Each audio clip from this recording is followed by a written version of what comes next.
Hi everyone, my name is Lauren Wood. I played volleyball at UFAS for 4 years and I'm about to graduate in May.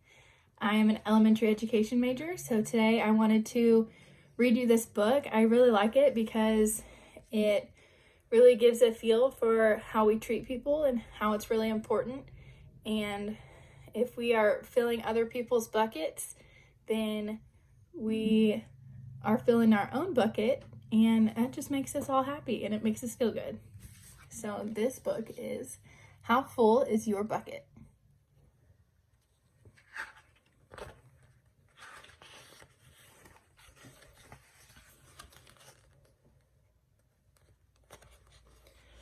Felix was putting one of the last blocks on his tower when his little sister came in. "I want to build with you," she said. Felix scowled. "Go away, you're too little."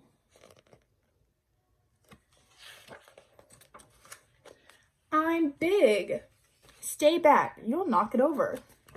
"I can be very careful." "Go play with your baby toys, Anna."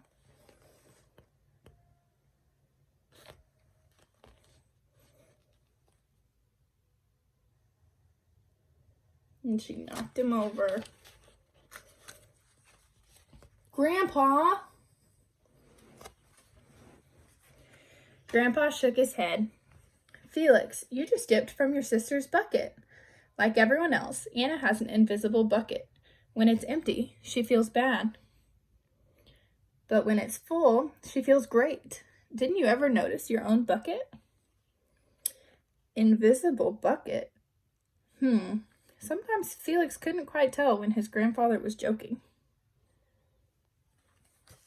It sounds a little silly.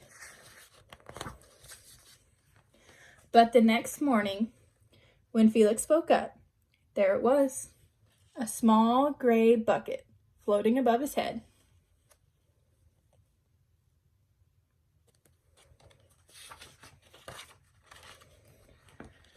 When Felix came down to have breakfast, his mom was in a hurry.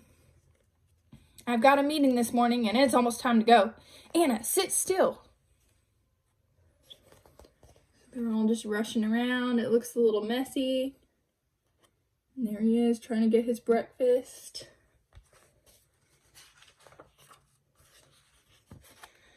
Uh-oh.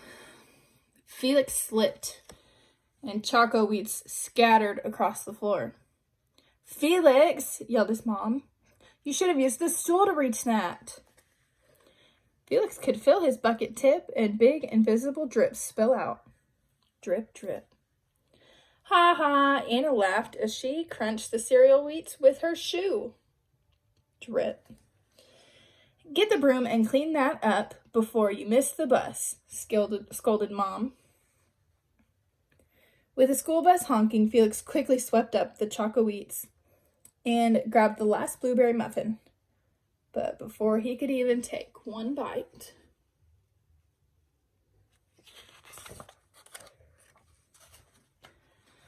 Buster jumped up and grabbed the muffin from his hand.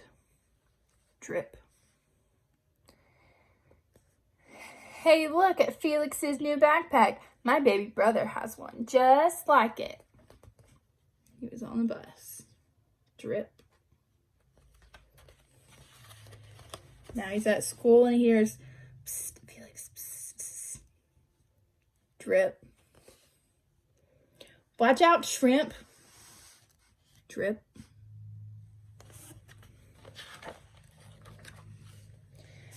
It was still morning, and Felix's bucket felt almost empty.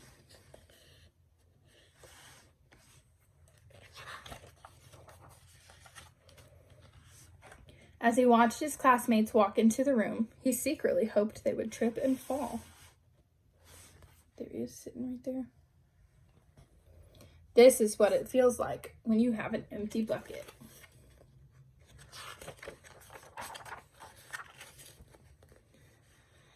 Felix slumped into his seat and waited for something else bad to happen. Mrs. Bumblenickel walked slowly up to his desk and handed him a paper. He could hardly bear to look at it. "Felix, you wrote a wonderful story. Would you please share it with the class?"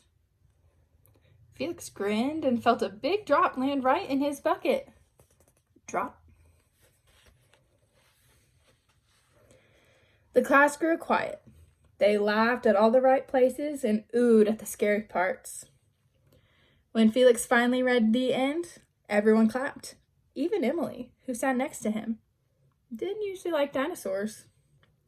Felix felt a whole shower of drops land in his bucket. Maybe the day wouldn't be so bad after all. He said, "The Giganosaurus who wanted a pet. By me, Felix." And there's all his drips going in his bucket.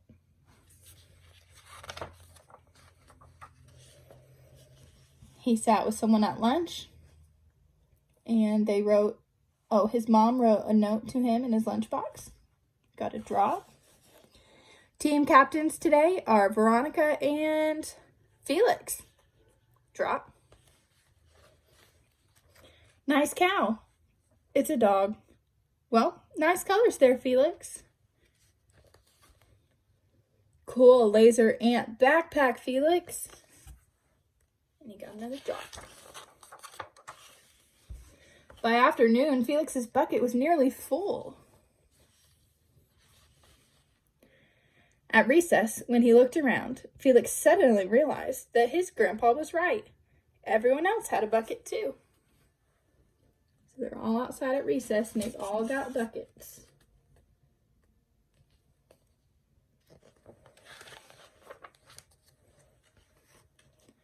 Let me help you. Drop, drop. Here's your baseball. Catch. Thanks, dude. Drop, drop. Hi, I'm Felix. First day? Yes, I'm Amir. Drop, drop. The strange thing was that for every drop he helped put in someone else's bucket, he felt another drop in his own bucket. When Felix burst in the door after school, he shouted, "You're right, Grandpa. I do have a bucket, and I understand how it works." Then he saw Anna's torn doll. "Bad dog," he almost scolded. But then he wondered, dogs might have invisible buckets too. "Your doll will be okay, Anna," said Felix. "Mom will fix her."